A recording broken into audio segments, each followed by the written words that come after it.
Los que estén escuchando y ya estén listos para seguir, hayan dicho todo lo que tenían para decir, que levanten la mano.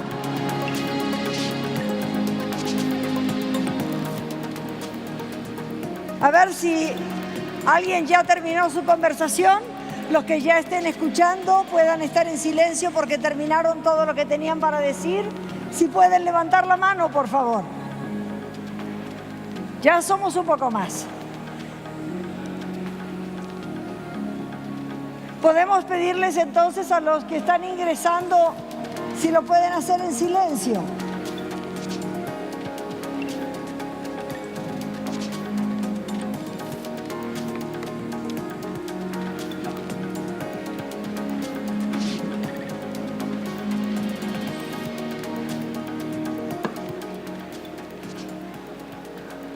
Bien,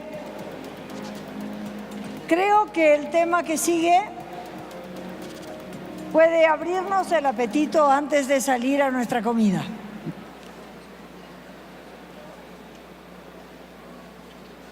El tema que sigue nos va a llevar a crear luz sobre el Tratado de Libre Comercio, el NAFTA, tomándolo como un momento clave. Este panel está integrado por la doctora Luz María de la Mora Sánchez. Luz María de la Mora ha tenido una dinámica carrera de más de 20 años en temas de comercio y desarrollo en los sectores público, privado y organizaciones no gubernamentales. Ha sido jefe de la Unidad de Relaciones Económicas y Cooperación Internacional en la Secretaría de Relaciones Exteriores y jefe de la Unidad de Negociaciones Comerciales Internacionales en la Secretaría de Economía, consejero económico en la Oficina Comercial de México en la Embajada de México en Washington, D.C. y miembro del equipo de negociación de México para el Tratado de Libre Comercio de América del Norte. Luis de la Calle.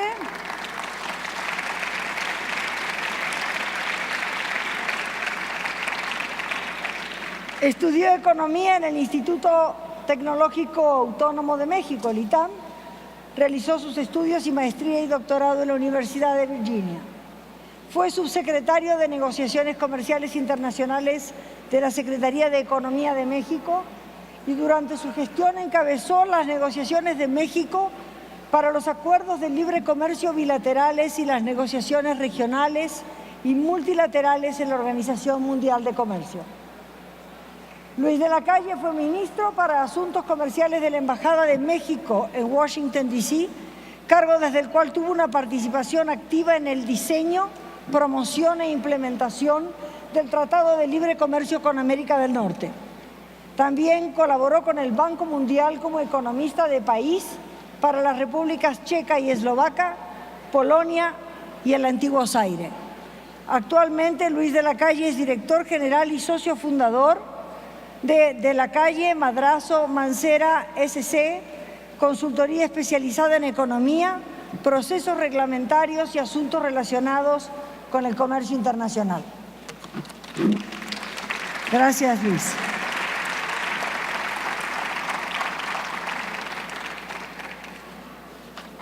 Enrique Guillén nació en la Ciudad de México, cursó estudios de Ingeniería Física por la Universidad Autónoma Metropolitana, cuenta con estudios de posgrado con un diplomado en Alta Dirección por el Instituto Panamericano en Alta Dirección de Empresas. Ingresó a las filas de la Cámara Nacional de la Industria de la Transformación, o sea, Canacintra, como afiliado al sector metal mecánico en el año 87. Como miembro de Canacintra ha participado en giras internacionales visitando distintos países de Europa, Asia, América y Medio Oriente. Dentro de sus propuestas de campaña destacan reindustrialización de México, fortalecimiento del mercado interno de producción y consumo, desarrollo y consolidación de cadenas productivas. Gracias, Enrique, por estar.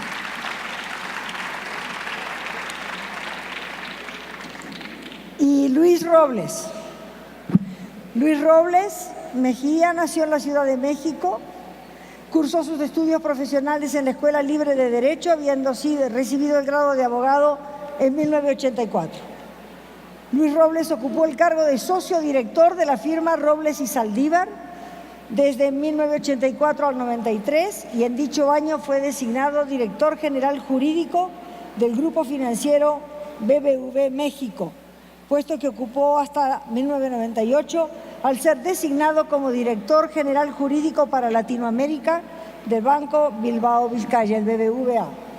En el año 2000, el señor Robles fue designado director general jurídico para las Américas del BBVA, puesto que ocupó hasta 2007, año en que es nombrado consejero y vicepresidente del Consejo de Administración y actualmente funge como presidente del Consejo de Administración del BBVA Bancomer. Es miembro de consejos de administración de diversas entidades financieras nacionales y extranjeras, ocupó diferentes posiciones en la Asociación de Bancos de México, fue vicepresidente de la Federación Latinoamericana de Bancos, de FELABAN, y ha participado en diferentes asociaciones profesionales y publicado artículos en materias de derecho bancario y financiero. Está casado y tiene 4 hijos. Así que este es nuestro panel de lujo para hablar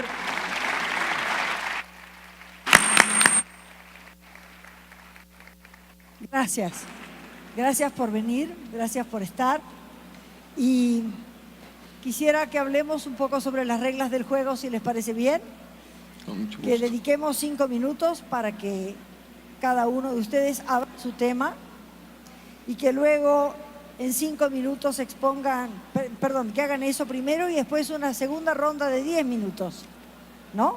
En donde desde su especialidad y habiendo escuchado a los otros, profundicen el tema.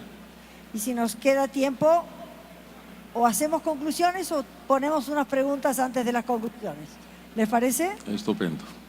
Perfecto. Empezamos por la señora, ¿les parece? ¿Por las damas? Claro.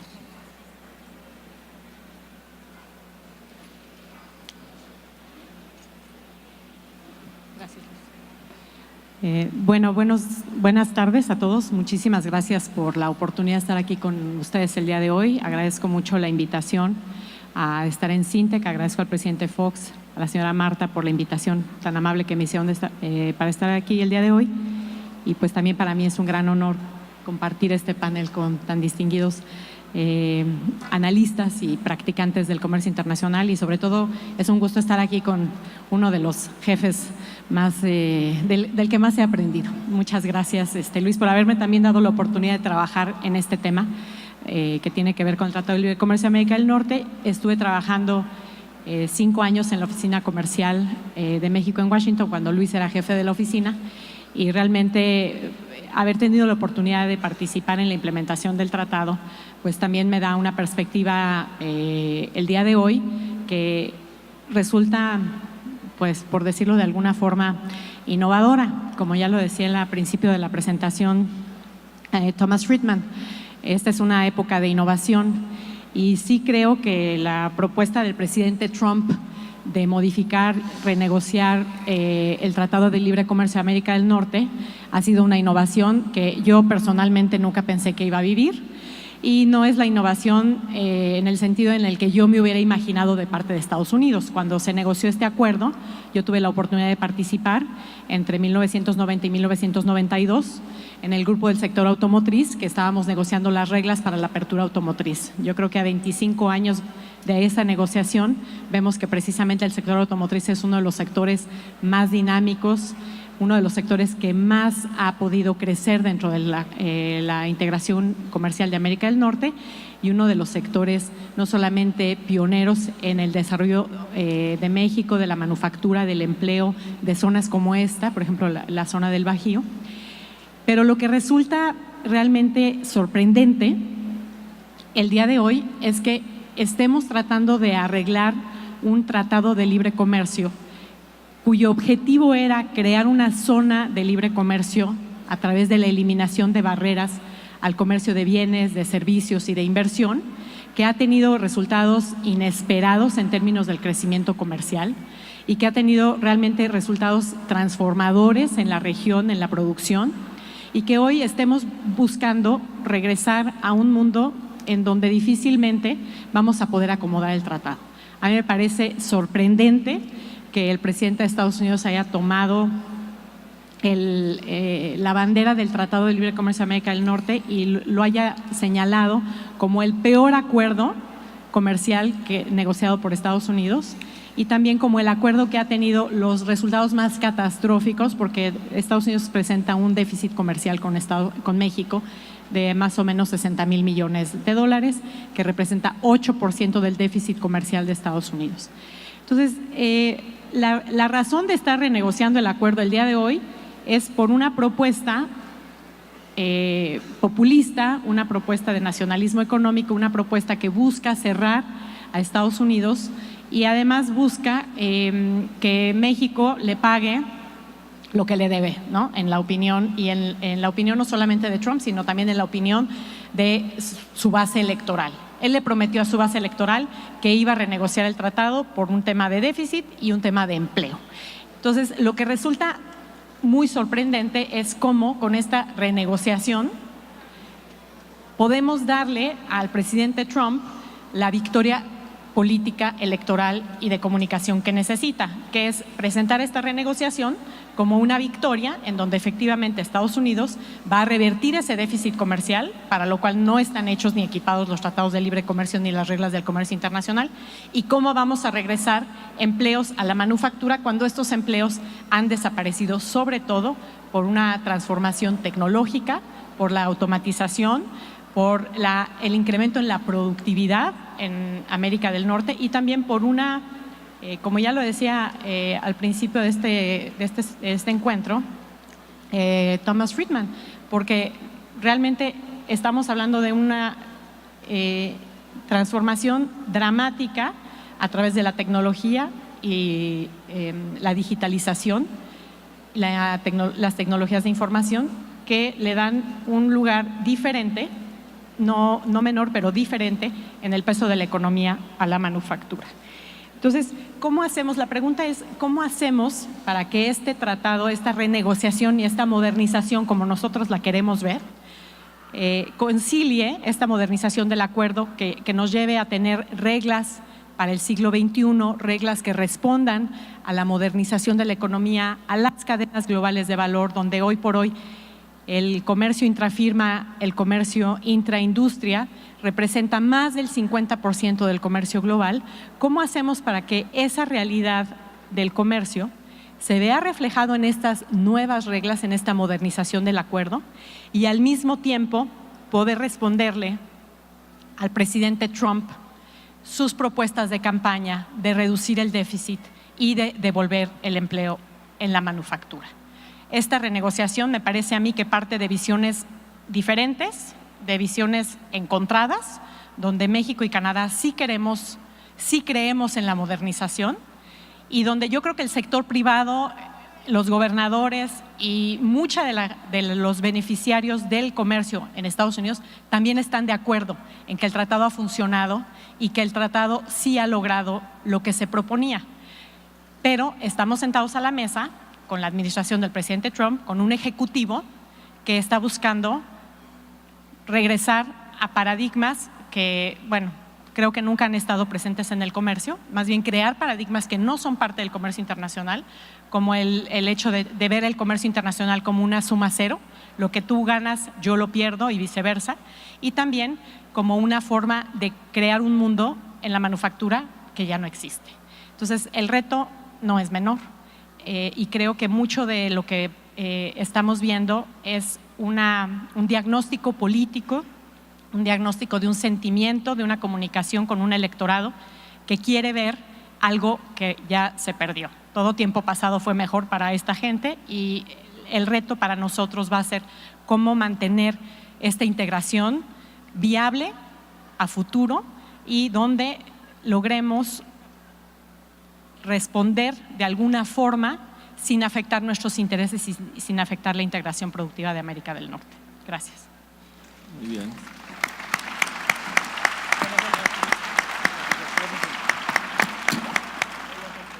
Luis, ¿quieres seguir? Sí, muchas gracias a Marta Sagún, el licenciado Vicente Fox, por la muy cálida invitación. Gracias, doctora Espinal, por la presentación. Y bueno, me honra mucho compartir este panel con Enrique, Luis y también obviamente con Luz María, con la que trabajé muchos años. Yo creo que vale la pena un poco recordar por qué negociamos el Tratado de Libre Comercio hace 25 años. Y un poco retomando los temas de Tom Friedman, el mundo está dividido en dos campos. Aquellos que están a favor del cambio y aquellos que están en contra y que piensan que pueden regresar a un pasado que quizá nunca existió. El TLC de América del Norte, cuando lo negociamos nosotros hace 25 años, era un tratado de libre comercio que iba en contra de la historia de México, un país muy ensimismado, viéndonos el ombligo todo el tiempo, durante muchos siglos bastante autárquico, ¿no? Rodeado de océanos, la selva en el sur y el desierto en el norte, con muy poca relación con el resto del mundo. También era antihistórico para México porque el TLC tiene una característica que ahora Donald Trump está retando, que es la estabilidad de las reglas. O sea, esta idea de que podemos hacer un compromiso, tener un contrato que no podemos modificar. Es como pedirnos que nos pongamos un saco que no nos queda. Esta idea, México, estamos muy acostumbrados a cambiar la Constitución cada 2 o 3 semanas, ¿no? Entonces, un tratado que no se pueda cambiar como que era una cosa un poquito extraña para nosotros. También era un tratado antihistórico para los Estados Unidos. Si ustedes observan los votos del Congreso de Estados Unidos en materia de asuntos internacionales, el TLC de América del Norte fue el primer voto no eurocéntrico de la historia de Estados Unidos. Les voy a dar una anécdota adicional. Antes del TLC, Canadá estaba en la división europea del Departamento de Estado de Estados Unidos. O sea, Canadá era considerado un país europeo. Gracias al TLC, Canadá ahora es parte del hemisferio occidental. No sé si sea bueno para los canadienses, pero los jalamos hacia donde pertenecen realmente. Entonces, Estados Unidos tuvo una enorme dificultad para aceptar que podía tener una sociedad con sus vecinos. Yo tuve la oportunidad de viajar por todo Estados Unidos para promover las bondades del TLC de América del Norte, y a veces nos decían los gringos: oye, ¿y por qué México? O es que soy tu vecino, como si le estuviéramos dando una noticia.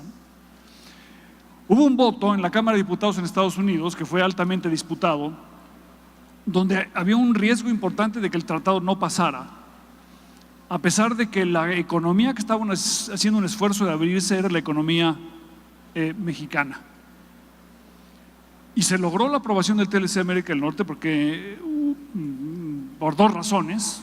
Una, porque Texas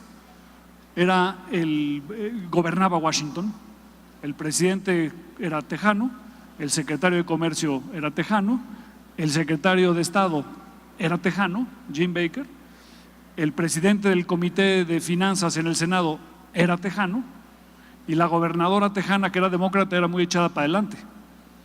Esa fue una razón. Y la otra razón fue que el TLC de América del Norte se podía convertir en el modelo para el impulso del comercio internacional en todo el mundo. Entonces el sector privado americano tomó una decisión de impulsar un acuerdo de gran envergadura que tendría un impacto en todo el mundo. Si nos ponemos ahora 25 años después, como decía Tom, lo importante cuando hay un huracán es estar en el ojo, en el centro del huracán, porque ahí es donde está, digamos, la fuente de energía y donde uno está más seguro. El mundo entero va a estar viendo la negociación que estamos haciendo México, Estados Unidos y Canadá. Lo que resulte de esta negociación, que tiene un pronóstico altamente complicado, y si uno fuera, digamos, doctor, diagnosticaría a este enfermo como con pocas posibilidades de éxito. Déjeme terminar esta primera intervención con una última reflexión sobre el TLC. El TLC tiene 3 características que lo hicieron revolucionario en su época y por lo tanto también antihistórico. La primera de ellas es que no había excepciones. O sea, se abrieron todos los sectores, todos los productos a la competencia. Si hubiéramos tenido una excepción, la cola de todos los que hubieran dicho yo también quiero que me exceptúes, hubiera sido infinita y no se hubiera negociado. La universalidad. La segunda cosa importantísima fue que fue un tratado simétrico. Simétrico quiere decir que Canadá, México y Estados Unidos tienen los mismos derechos y las mismas obligaciones. México, que somos un país en desarrollo, podía haberle dicho a Estados Unidos: oye, ¿sabes qué? A mí trátame de una manera asimétrica, porque yo tengo que hacer un esfuerzo mayor, porque no soy suficientemente competitivo. Pero eso hubiera atentado contra la dignidad de los mexicanos. Por primera vez en la historia se negoció un TLC en donde trataron a México igual de lo que se trata a Estados Unidos y Canadá. Y la tercera característica es que era la primera vez que se hacía una cosa de esta envergadura con un país en desarrollo. Y eso hizo al TLC histórico. Hubo pocas gentes que entendieron la importancia al principio de ese TLC. Vicente Fox fue uno de ellos, que siendo gobernador de Guanajuato, promovió a Guanajuato y convirtió a Guanajuato en el corazón de las ventajas del TLC. Hoy se ve cuando uno se pasea por este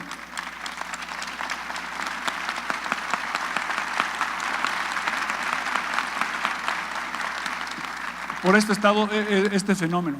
Entonces, cuando hagamos la renegociación del TLC, pensemos en estas 3 características tan importantes: su universalidad, su simetría y los distintos grados de desarrollo entre los participantes. México no debe perder ninguna de estas 2, ni la universalidad ni la simetría, en la renegociación que está en puerta. Muchas gracias.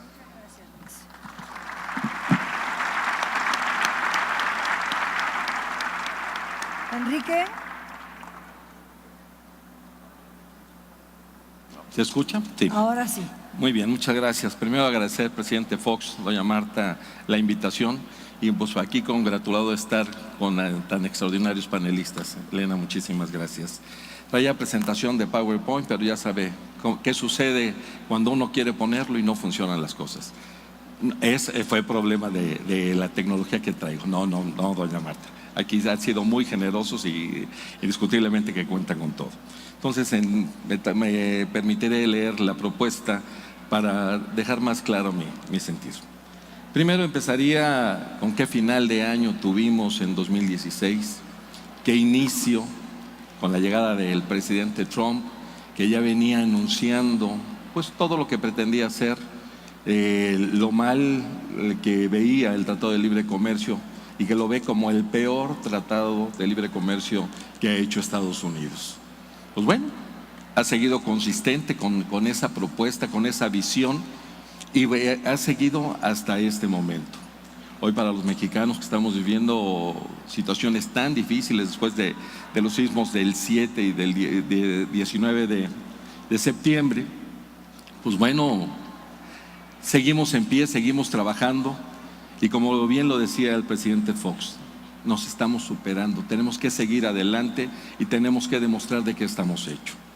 Si me lo permiten, pasaría a algunas propuestas que Canacintra tiene para el posicionamiento del Tratado de Libre Comercio. Entre las principales metas de la modernización debe estar la consolidación de América del Norte como la región más competitiva del mundo. Otro lado, es indispensable aumentar el contenido regional de lo que se produce a través del TLCAN. El actual proceso de modernización del TLCAN es la oportunidad para perfeccionar al instrumento comercial e incluir nuevos temas comerciales y de normatividad. La importancia del TLC para México también radica en un doble propósito: impulsar temas vitales tanto a nivel regional como a nivel interno, pues en aras de estar a la vanguardia de las tendencias en América del Norte, nuestro país ha avanzado vertiginosamente en temas como el laboral o el de mejora regulatoria. Ha colaborado en la consolidación de los clústeres industriales que hoy vemos y en las mejoras en materia agrícola. Canacintra sabe que por el perfil del presidente Trump será una negociación compleja, mas no imposible, para lo cual cuenta con un equipo negociador de primera y por ello participamos y proponemos activamente junto con otros miembros de la iniciativa privada en el cuarto de junto y en el cuarto de inteligencia. La industria de transformación nacional está vinculada naturalmente a las industrias manufactureras, por lo que Canacintra es especialmente sensible a los límites de la negociación y ha sostenido que la negociación debe ser pensando en los beneficios de todos los sectores productivos, participantes, y no es aceptable sacrificar a ninguno de los sectores en aras de mantener los beneficios de otros. Es decir, ha declarado que no se negociará a cualquier precio. La agenda industrial de Canacintra es de largo plazo y uno de los temas presentes es la diversificación comercial, la cual pensamos no puede ser solamente un plan B, sino un plan paralelo. Hoy tenemos la ocasión de repensar cómo podemos aprovechar la red de 12 tratados de libre comercio con 46 países, 32 acuerdos para la promoción y protección recíproca de las inversiones con 33 países y 9 acuerdos en el marco de la Asociación Latinoamericana de Integración. En suma, se trata de enfocarnos en fortalecer la economía al interior y mantener las acciones de diversificación y que nos mantengan participando en otros mercados de manera competitiva. Por último, en Canacintra hemos sustentado que independientemente de la coyuntura del Telecán, hay una agenda interna que es muy importante atender. La política industrial dirigida al fortalecimiento del mercado interno de producción, la cual debe de estar articulada con la monetaria, la fiscal y la económica, tendiendo puentes permanentemente con la Academia de Investigación en concordancia con la banca de desarrollo. Creo que para iniciar, Elena, los puntos que tratamos de posicionar es de que fortalezcamos las empresas, que fortalezcamos el mercado interno, no solo de consumo, sino también de producción, para seguir adelante con o sin el TLC como tal. Muchísimas gracias. Muchas gracias.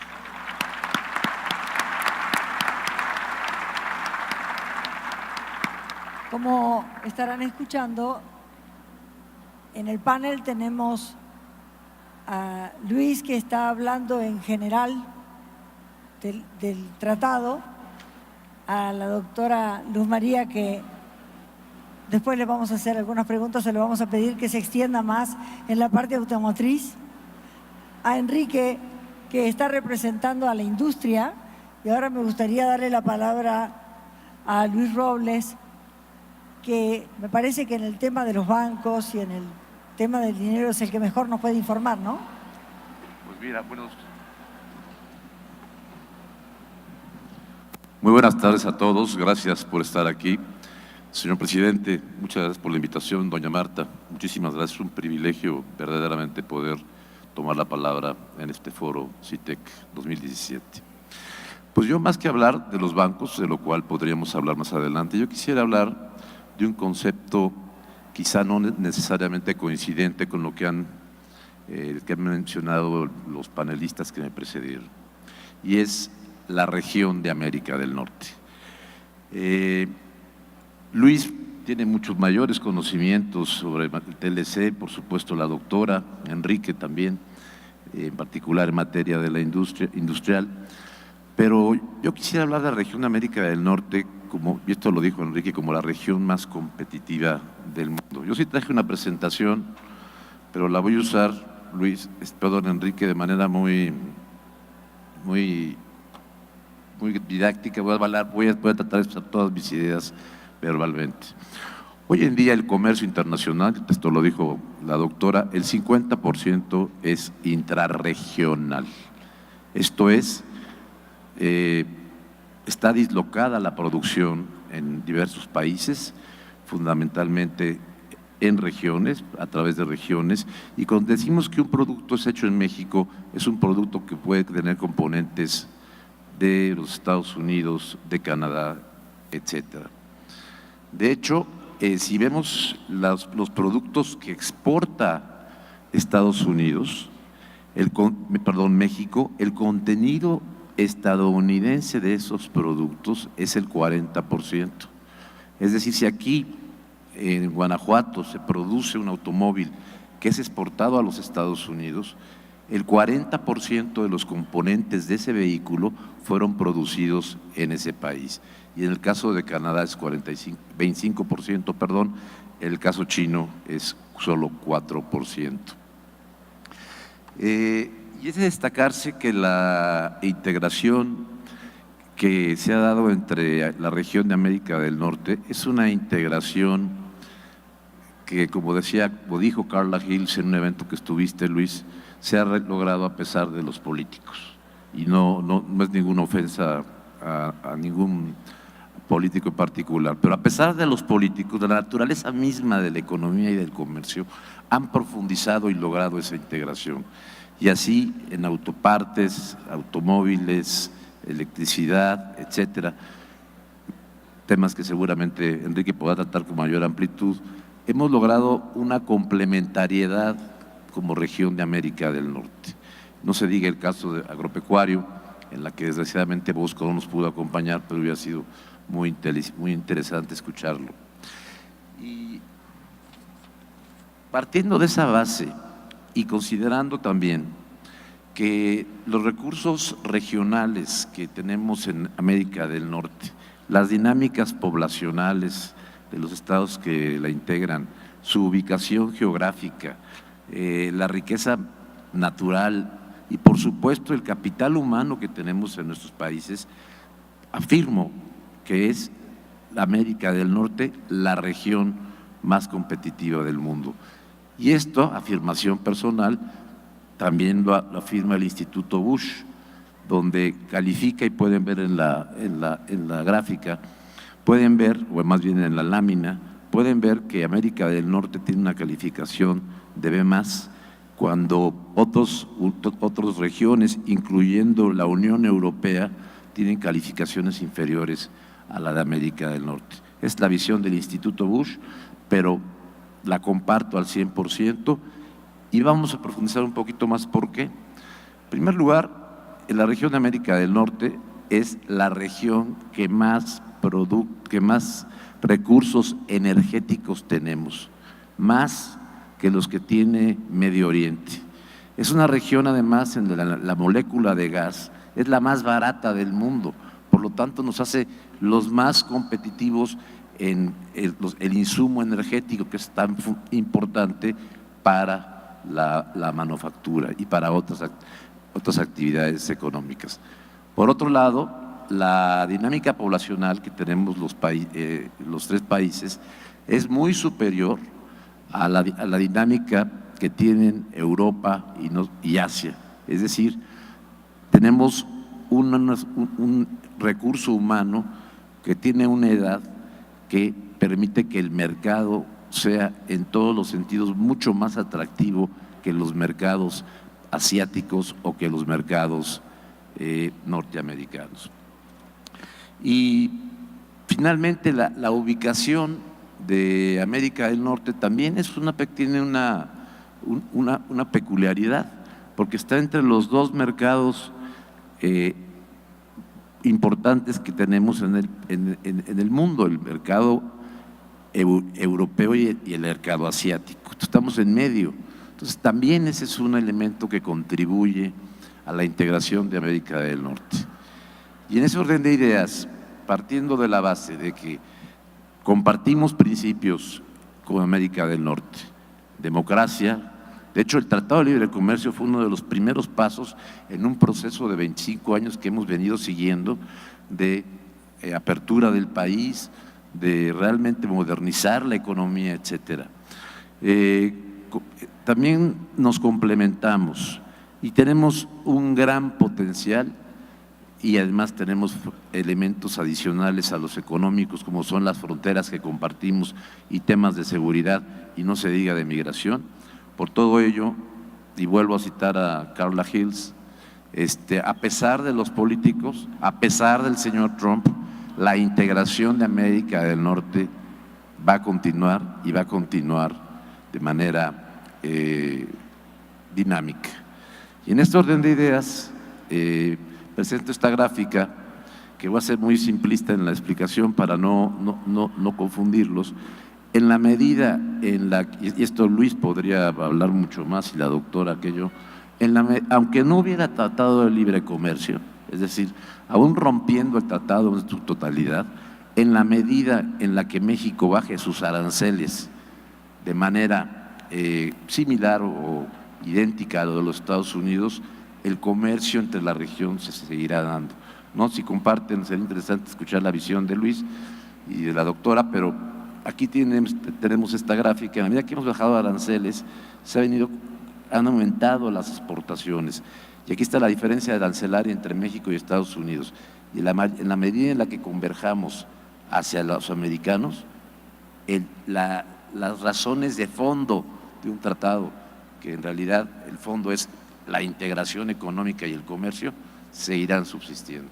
Por eso vengo un poco rompedor, le decía yo a Luis, vengo un poco con una visión, no estoy diciendo que no se va a negociar el tratado, no estoy diciendo que hay caminos para negociar el tratado, no estoy diciendo que no pasa nada si no se negocia el tratado, pero aún suponiendo, sin conceder por supuesto, que los políticos, particularmente los norteamericanos y particularmente el presidente Trump, hacen que la negociación no pueda continuar, porque tampoco como mexicanos podemos permitir que nos pretendan imponer absurdos como la reducción del déficit de manera normativa, ¿no?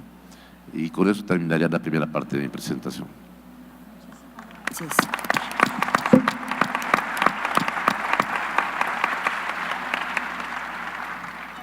Bien, entramos a la ronda 2, dándoles 10 minutos a cada uno para que desde su especialidad y desde lo que han escuchado de los otros puedan profundizar el tema del tratado. Luz María. Sí, gracias. Gracias. Bueno, yo quisiera rápidamente tocar 3 temas. Primero, ¿dónde están las áreas de oportunidad? ¿Dónde están los riesgos? ¿Y qué podemos esperar? Si tratamos de entender de dónde viene el presidente Trump, cuál es su lógica y por qué le llegó tanto al electorado acusando al Tratado de Libre Comercio de América del Norte como el causante de sus males, de sus pesares, de sus dificultades económicas, que muchas familias en Estados Unidos sí las tienen, sobre todo resultado de lo que pasó en la crisis financiera del 2009, mucha de la riqueza de la clase media se perdió, muchos costos económicos tuvo para las familias. Y sí es cierto que ha habido una brecha que se está abriendo cada vez más en términos del ingreso en Estados Unidos, pero ese tema es un tema de la política interna de Estados Unidos. Una de las cosas que Trump le argumenta a su electorado es: yo voy a renegociar este tratado para que le sirva a la gente, para que le sirva a las empresas y para que le sirva a las regiones que han perdido, como por ejemplo en algunos sectores en el medio oeste, ¿no? En Ohio, en Michigan, etcétera. Así es como lo perciben. Entonces, su propuesta es: hagamos un acuerdo más incluyente, ¿sí? Lo cual, en principio, un acuerdo incluyente me parece bastante razonable. El tema es cómo hacemos para que la definición de incluyente del presidente Trump sea la definición de incluyente que tenemos nosotros. Después de 3 rondas hay un acuerdo en lo que se refiere a pequeña y mediana empresa, una forma de incluir a la cadena productiva, a la cadena de valor, hacia los niveles más pequeños o más locales en esta globalidad. Y me parece que es un área de oportunidad en la que se puede trabajar. Sin embargo, en este afán y en este interés por cambiar la estructura productiva en América del Norte y por devolverle a Estados Unidos lo que le debemos Canadá y México, en su opinión, hay sectores donde, o hay temas en donde me parece a mí que hay un gran reto. El sector automotriz, como ya se mencionaba, ha sido tomado como el estandarte del cambio que se tiene que hacer, porque a través de las modificaciones a reglas de origen en el sector automotriz se van a poder resolver temas que tienen que ver con el déficit comercial que tiene Estados Unidos en el sector, que es más o menos con Canadá y con México de $85,000 millones, resultado de una integración productiva, como ya se decía, ¿no? El acuerdo ha sido realmente un gran motor del crecimiento de la producción y de la competitividad automotriz. Entonces, me parece que este es un área, las reglas de origen, que quiere decir de dónde viene el contenido, el insumo y los procesos productivos para realmente poder beneficiar a la región. Me parece que aquí hay un área en la que podríamos trabajar con Estados Unidos para hacer la lista de rastreabilidad que está en el acuerdo y para tratar de integrar más productos, insumos de la región. Me parece que aquí hay una área de oportunidad, pero tampoco podemos hacer una regla de origen demasiado estricta, porque hacer una regla de origen demasiado estricta nos va a llevar a atarnos las manos y a reducir nuestra posibilidad de hacernos de insumos, que como ya se veía en la presentación de Luis Robles, pues estamos hablando de un mundo donde los insumos van y vienen por las fronteras de una forma muy dinámica. Entonces tenemos que tener mucho cuidado, pero yo creo que ahí hay un área de oportunidad. Por otro lado, yo creo que vamos a tener un gran reto en términos de la necesidad que tiene Estados Unidos de hacer más flexibles sus reglas proteccionistas. Ustedes han escuchado probablemente hablar del capítulo 19, el famoso capítulo 19 del Telecan. Es un capítulo que lo que le permite al exportador de los tres países es hacer una revisión o pedir una revisión de una decisión de la autoridad sobre medidas de defensa comercial, cuando se le imponen impuestos adicionales, antidumping o compensatorios para poder defenderse de una competencia desleal de alguno de los socios. Estados Unidos lo que quiere es hacer estas reglas mucho más flexibles y de alguna forma conseguir que a través de estas reglas se pueda proteger a su industria y se pueda proteger a la manufactura. Esto evidentemente es contradictorio con el sentir de un acuerdo que lo que busca es tratar a todos los socios de una forma equiparable y de una forma justa, ¿no? Entonces, ahí creo que estamos hablando de temas muy delicados. Yo creo que para Estados Unidos este es un tema donde nos ha dicho que es definitivo, este capítulo se va. ¿Se va a cambio de qué? ¿No? O sea, creo que coincido con lo que ya se decía anteriormente. La negociación es una negociación complicada, es una negociación que no va a ser fácil, pero creo que México tampoco tiene por qué aceptar cualquier cosa. No podemos aceptar el Tratado de Libre Comercio de América del Norte a cualquier costo, ¿no? Creo que es un tratado que va a requerir de tiempo para trabajarlo. Me parece que la meta de diciembre de este año es una meta ambiciosa. Yo creo que el tipo de trabajo técnico, el tipo de discusión que se tiene que tener va a requerir de mucho análisis, de mucho trabajo, de muchas propuestas creativas. Yo creo que México tiene que estar en la mesa pensando cómo podemos acomodar nuestros intereses con los intereses de Estados Unidos, pero también creo que nuestro interés debe de ser modernizar el acuerdo, debe de ser tener mejores reglas, debe de ser tener el mejor acuerdo. ¿Por qué? Porque lo que negociemos ahora con Estados Unidos y con Canadá no es un presupuesto, no es el presupuesto para el 2018. Lo que negociemos ahora son las reglas que nos tendríamos que dar para el futuro, para los siguientes 20, 30 años. Sin ello decir que no se puedan afinar algunas cosas, pero en el esquema general, en lo que se refiere a la visión de América del Norte, yo creo que tenemos que ser muy cuidadosos con las reglas que nos damos, porque además, como ya lo decía Luis, esto no solamente es para América del Norte, también es para el mundo, pero no olvidemos que nosotros tenemos, como ya lo decía Enrique, 12 tratados de libre comercio con 46 países. Y nosotros también tenemos que tener cuidado con el tipo de modelo de política comercial que vamos a desarrollar, porque lo que de alguna forma tengamos como resultado del Tratado de Libre Comercio de América del Norte va a ser algo que sea un parámetro para otras negociaciones que pueda hacer México. Los riesgos están en el apetito del señor Trump, del presidente Trump, por negociar por Twitter. Nada nos asegura que algún día él decida que ya no quiere estar en esta negociación, que lo que le estamos dando no es suficiente, que no es el tipo de negociación que él quiere. Creo que tenemos que tener muy claro también que en Estados Unidos necesitamos tener muchos aliados para defender lo que es un acuerdo que ha sido muy benéfico para los tres países. Y creo que también otro de los retos es ver cómo esta negociación le puede dar la victoria política a Trump que necesita, que más o menos no ha sido tan exitoso en temas migratorios, en lo que se refiere a la reforma de salud. Vamos a ver cómo le va con su reforma fiscal, pero la negociación del Tratado de Libre Comercio de América del Norte está inmersa, sin duda alguna, en una campaña política, en una propuesta política y en un programa político del presidente Trump. Y creo que eso es un reto al que no estábamos acostumbrados a enfrentar, pero tenemos que ser, en mi opinión, creativos, constructivos, muy involucrados, y también tenemos que tener claro que el Tratado de Libre Comercio de América del Norte sí es muy importante, pero no a cualquier costo. Muchas gracias. Pues María.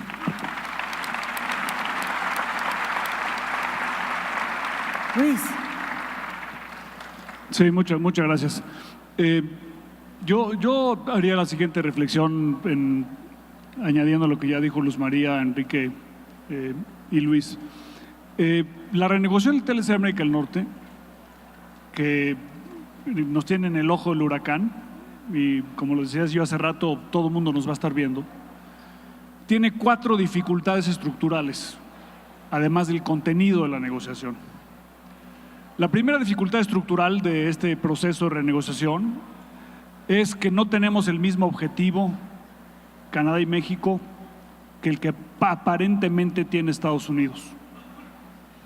Hace 25 años tuvimos una negociación muy difícil, muy complicada, que requirió del compromiso del capital político de los 3 países, de los sectores privados, de la sociedad civil, para sacarlo adelante, y tuvo éxito por 2 razones. Una, porque el objetivo era el mismo, los 3 países, y 2, porque fuimos muy ambiciosos. O sea, se negoció un tratado que valía la pena. Hoy en día parece que el objetivo de Donald Trump, lo ha dicho públicamente, es corregir el hecho de que Estados Unidos está perdiendo con un resultado asimétrico a favor de Estados Unidos. Es inaceptable. Porque por un lado Estados Unidos no está perdiendo, o sea, es falso, es muy halagador, ¿no?, que el presidente de Estados Unidos diga públicamente: mi país no puede competir con México, mis empresas son incapaces de competir con las empresas mexicanas, o mis trabajadores no pueden competir con los mexicanos. Se siente muy bonito, ¿no? Es un elogio a México. Es falso. Estados Unidos es la economía más competitiva del mundo, la más dinámica, la fuente de la disrupción tecnológica, y México y Estados Unidos son economías complementarias. En la medida en la que no tengamos un objetivo común, la negociación no va a ser exitosa. El único objetivo común que podemos tener es el que mencionó Enrique al principio: cómo hacer de América del Norte más competitiva con respecto al resto del mundo. O sea, si negociamos hace 25 años para incrementar el comercio y la inversión entre nosotros 3, bueno, ahora es cómo nos arreglamos estructuralmente para competir exitosamente en China, en Japón, en Europa, juntos. Entonces, la primera dificultad es convencer a Estados Unidos que tiene que tener un objetivo común con México y Canadá. La segunda dificultad es la incapacidad de Estados Unidos de poner concesiones en la mesa de negociación. O sea, si ustedes escuchan a los negociadores de Estados Unidos o leen lo que dicen, ellos parecieran que no están dispuestos a dar ninguna concesión, que todas las concesiones las van a dar México y Canadá. Bueno, pues esa es una receta para fracasar. Durante muchos años yo tuve una alta responsabilidad en el gobierno. Cuando le decíamos a Estados Unidos: oye, ¿por qué no hacemos esto? Siempre nos decían: oye, Luis, es una buena idea, pero ¿sabes qué? El año que entra tengo elecciones y lo que me estás pidiendo no pasa por el Congreso de Estados Unidos. Pues ahora le tenemos que decir lo mismo a ellos. Oye, lo que tú me estás pidiendo, para empezar, es una mala idea. Dos, yo tengo elecciones el año que entra y tampoco pasa por mi Senado. Entonces, Estados Unidos, si realmente quiere una negociación fructífera, tiene que poner concesiones en la mesa. Y esas concesiones tienen que estar relacionadas con hacer América del Norte más competitiva con respecto a Asia y con respecto a Europa, sobre todo Asia, por supuesto. La tercera dificultad de esta negociación, y fíjense que no estoy hablando del contenido, nada más dificultades estructurales, es cómo le va a hacer el gobierno de Estados Unidos para que la apruebe su propio Congreso. O sea, ¿de qué sirve hacer una negociación si al final del día no puede pasar por el Congreso de Estados Unidos? Si le hacemos 2 cambios cosméticos al TLC, yo les puedo hacer una apuesta, no pasa por el Congreso de Estados Unidos. O sea, un TLC que no sea ambicioso, cuando llegue al Pleno de Estados Unidos, no va a pasar. Entonces, el riesgo para México, Canadá es brutalmente grande. O sea, vamos a enviar un tratado reformado a aprobación en el Congreso de Estados Unidos para que no sea aprobado. ¿Cuántos demócratas necesita el presidente Trump para pasar el TLC? Digamos que necesita 50 en la Cámara de Diputados. ¿Cuántos puede realistamente conseguir? Hoy en día, probablemente ninguno. Entonces, digamos, tenemos que negociar un paquete que sea suficientemente ambicioso, que tenga una influencia en el mundo entero, de tal suerte que el sector privado americano diga esto es prioritario para Estados Unidos y entonces lo empuje y tenga posibilidades de ser finalmente aprobado. La cuarta dificultad estructural, la mencionó Luz María hace rato, es la cuenta de Twitter del presidente Trump. Porque uno puede negociar un día una cosa en la mesa y al día siguiente el presidente Trump va a decir otra perfectamente contraria a lo que dijeron sus propios miembros del gabinete. Entonces, bueno, ante estas dificultades estructurales, México tiene que pensar esta idea de si se requiere un plan B. Desde mi punto de vista muy humilde, la respuesta es no. No se requiere un plan B. Lo que se requiere es el plan A. El propósito de la apertura comercial a través del Tratado de Libre Comercio hace 25 años era abrir la economía mexicana y modernizar, como decía Luis Robles hace rato, a México. Entonces lo que necesitamos es un compromiso del gobierno mexicano, del sector privado mexicano, de la opinión pública en México, de que independientemente del resultado de la negociación con Estados Unidos, México va a permanecer como una economía abierta, una economía que está a favor del cambio. Y para eso es muy importante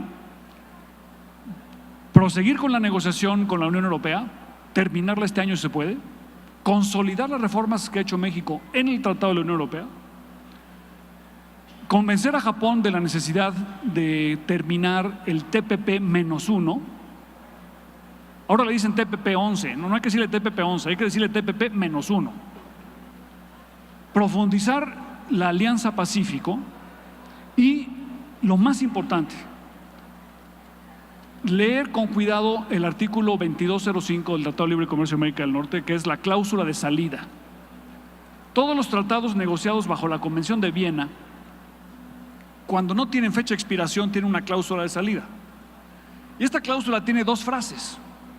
La primera frase es: una parte puede abandonar el tratado si avisa con 6 meses de anticipación. Y la otra frase es: el tratado seguirá en vigor entre las otras partes. Ahora fíjense la psicología de esta segunda frase. Esta frase fue puesta por los negociadores de Estados Unidos y de Canadá hace 25 años porque ellos pensaron, no nos lo dijeron, pero lo pensaban. ¿Saben qué? México algún día va a tener un presidente populista. Los agricultores mexicanos algún día van a decir, ¿sabes qué? No puedo competir con los espárragos gringos. Las industrias mexicanas van a decir, ya no puedo con la competencia de Estados Unidos, tiempo fuera. ¿Sabes qué? Estados Unidos y Canadá, me quiero salir. Pero el tratado es tan bueno que queremos que siga entre los güeros, entre Canadá y Estados Unidos. Ahora la gran ironía es que el presidente populista y el que piensa que no puede competir es el de Estados Unidos. O sea, nunca se pensó que Estados Unidos fuera el que invocara el 2205. Entonces, el presidente de México y el primer ministro de Canadá tienen que tener un acuerdo que no pueden hacer público, de que si Estados Unidos se sale del TLC, el TLC seguirá en vigor entre México y Canadá, por una razón muy importante. Porque en México hay jurisprudencia de la Suprema Corte, el TLC América del Norte está arriba de la ley federal y justo abajo de la Constitución. Entonces, todas las disciplinas del TLC seguirían en vigor, aunque Estados Unidos no fuera un país miembro. Y si Estados Unidos se sale, a lo mejor en 4 años viene de regreso a preguntar, tocar la puerta, oye, ya me arrepentí, quiero regresar. Pero en ese momento Canadá y México, pero vamos nosotros a poner nuestras propias condiciones. Entonces yo creo que México y Canadá tienen que tener una posición muy firme de que nos interesa, por supuesto, modernizar el TLC, pero solamente si promueve la competitividad de América del Norte, solamente si es ambicioso, y que estamos dispuestos incluso a que el tratado siga entre nosotros si Estados Unidos o su presidente no quieren estar en él. Muchas gracias.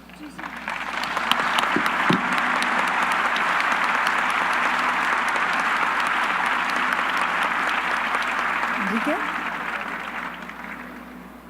Qué interesante es escuchar a Luis y a la doctora Luz María, que son extraordinarios negociadores, conocedores de todos los temas de tratados, y pues bueno, siempre un agasajo estarlos escuchando. Cuando hablamos de la consolidación de Norteamérica como la región más competitiva, pareciera que hablamos nada más de temas comerciales. Y hoy de lo que se trata es de migrar del tema netamente comercial para pasar a plataformas de producción. Hoy, como bien lo decía Luis, Luz María, los dos Luises y Luz María, hay plataformas de producción que vienen avanzando, hay bloques que se siguen haciendo, como es el que está haciendo China, el más ambicioso, que se llama One Road, One Belt, y que es la nueva ruta de la seda, en el que participan 3 países de 3 continentes. Y esto, aunado a lo que está haciendo Europa como bloque de producción, es donde tenemos que consolidar una zona competitiva ya no solamente de comercio, sino también de producción. Pareciera que la competitividad la tiene Estados Unidos per se, o la tiene Canadá, o la tiene México. Eso no es cierto. La tenemos como país, las tenemos como países y como región. Si cualquiera de estos se sale, podríamos dejar de ser la zona más competitiva del mundo. Yo creo que aumentar el contenido regional es algo fundamental. Cuando el presidente Trump dice que hay un déficit enorme con México, que es apenas del 8.7% del déficit total, que esto equivale a por 67,000 millones de dólares. La mitad de ese déficit es con el sector automotriz, particularmente con el estado de Michigan. ¿Habrá alguna automotriz mexicana que esté robando?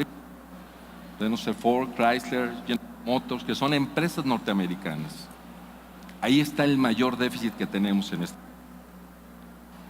Hacer la integración a la zona, nada más por darles el ejemplo de México. México importa por el orden de 250,000 millones de dólares anuales de bienes intermedios. Queremos que se hagan más empleos en la zona Norteamérica, en los 3 países. Pues bueno, habrá que ver cuántos de estos bienes intermedios también importan en Estados Unidos y en Canadá para poderlos integrar. Como decía la lámina que nos mostró Luis Robles, México, de las exportaciones que hace a Estados Unidos, lleva 40% de contenido de Estados Unidos. Las que hace China, que por cierto tiene el déficit mayor que tiene Estados Unidos es con China, 47% de su déficit total. China integra únicamente el 4% de contenido estadounidense. Entonces, si se pregunta dónde está ese huge déficit, pues debería de voltear a Asia y darse cuenta que el gran ganador del Tratado de Libre Comercio se llama China, y que deberíamos estar trabajando en ver cómo sacamos estos bienes intermedios precisamente que se produzcan en esta zona de Norteamérica. Ahí tenemos un campo muy grande para poder crecer los empleos y la productividad en nuestro país, y no como lo quiere hacer Estados Unidos, que propone hacer un contenido estadounidense, y que pues esta medida es poco equitativa, por no decir que terriblemente para los otros dos socios. Por otro lado, se ha venido hablando de los compromisos que tenemos con el exterior, y que para México han sido un impulso para generar cambios al interior del país. El Telecan no es la excepción y ha cumplido con el doble propósito de impulsar temas vitales en el ámbito regional, que son esenciales a nivel interno también. Por ejemplo, tenemos que, en aras de cumplir con el trabajo realizado en los acuerdos paralelos en materia laboral y ambiental, México ha tenido avances importantes en materia laboral, como la desaparición de las juntas de conciliación y arbitraje locales y nacionales, la ratificación de 7 de los 8 convenios fundamentales para la protección de los derechos laborales de la OIT. En otras palabras, a través del Telecan, hoy México tiene la oportunidad de avanzar en temas como la transparencia, la guerra contra la corrupción o el comercio electrónico.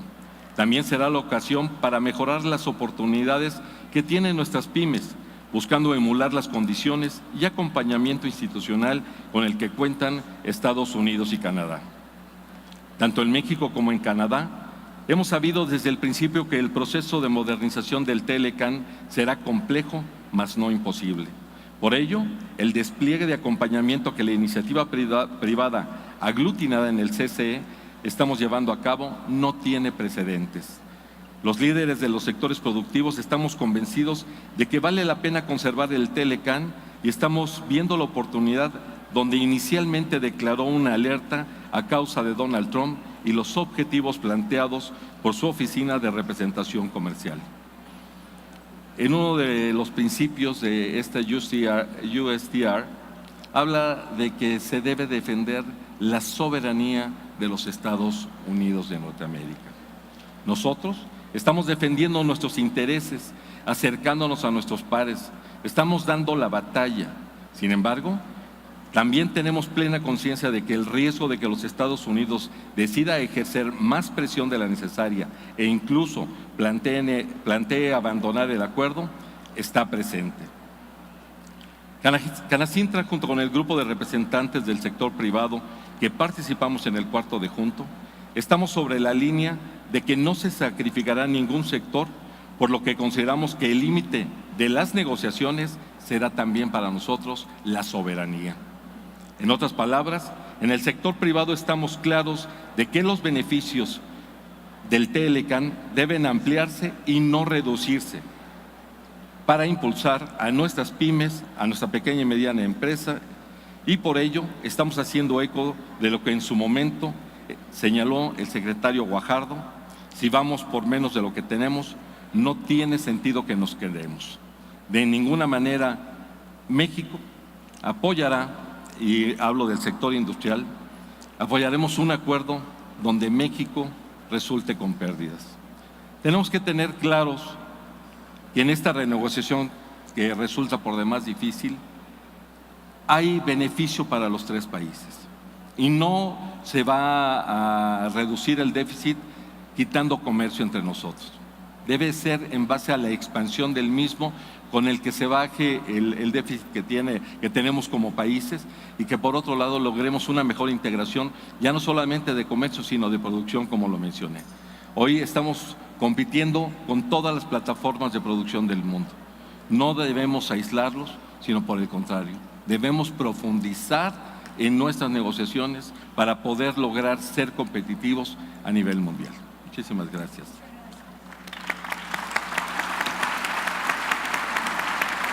Luis.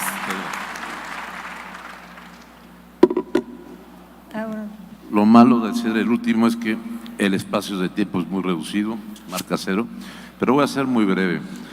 Yo creo que las conclusiones que aquí se plantearon, o algunas de ellas, es: primero, negoció en Telecán a cualquier costo, bajo ninguna circunstancia.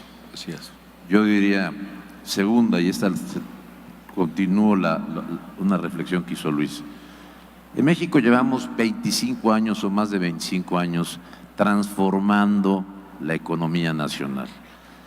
Sí hay dos Méxicos, el México de Chiapas, Oaxaca, Guerrero, que son dos México, es un México atrasado que hay que trabajar por él. Pero también hay un México próspero, un México que crece al 10%, un México cuya industria cada vez es más sofisticada. Y eso en gran parte se debió al Telecán. Entonces, como decía Luis, llevamos 25 años en los cuales, primero, se firmó el Telecán, se le dio autonomía a Banco de México, se manejó, ya en la época del presidente Zedillo se le dio responsabilidad fiscal al manejo de la economía del país. El presidente Fox tuvo un extraordinario manejo económico y una continuidad. El presidente Calderón también el presidente Peña, y se lograron las reformas a las que alude Luis, que son realmente las que pueden incrementar el crecimiento del país. Nosotros calculamos en Bancomer el 1.5% aproximadamente, si seguimos implementando las reformas, porque las reformas se lograron. Vino la duda, no se van a implementar, se implementaron.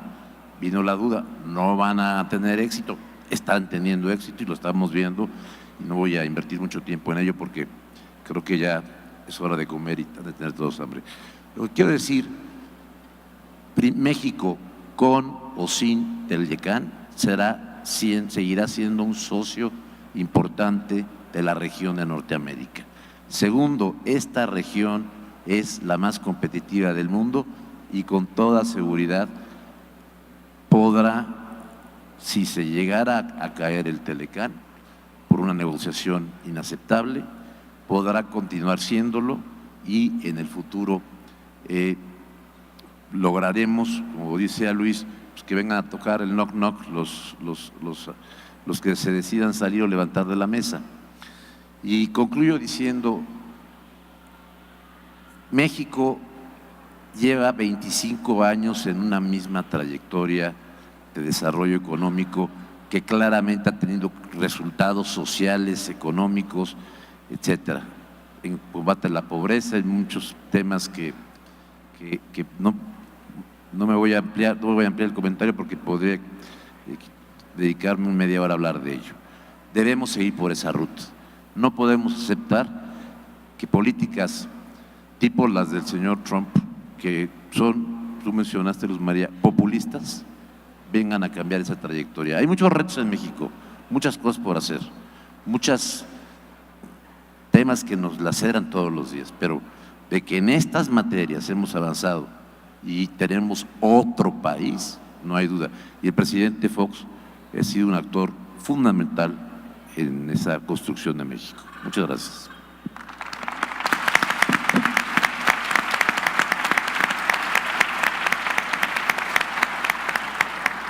Por razones de tiempo, porque todavía nos queda una conferencia muy interesante ahora, vamos a ahorrarles las preguntas y les agradecemos muchísimo. Creo que ha sido un tema interesante, creo que nos ha levantado la autoestima a todos, que nos ha puesto en una posición de volver a levantar la cabeza y a mirar con dignidad para el futuro que nos espera como mexicanos.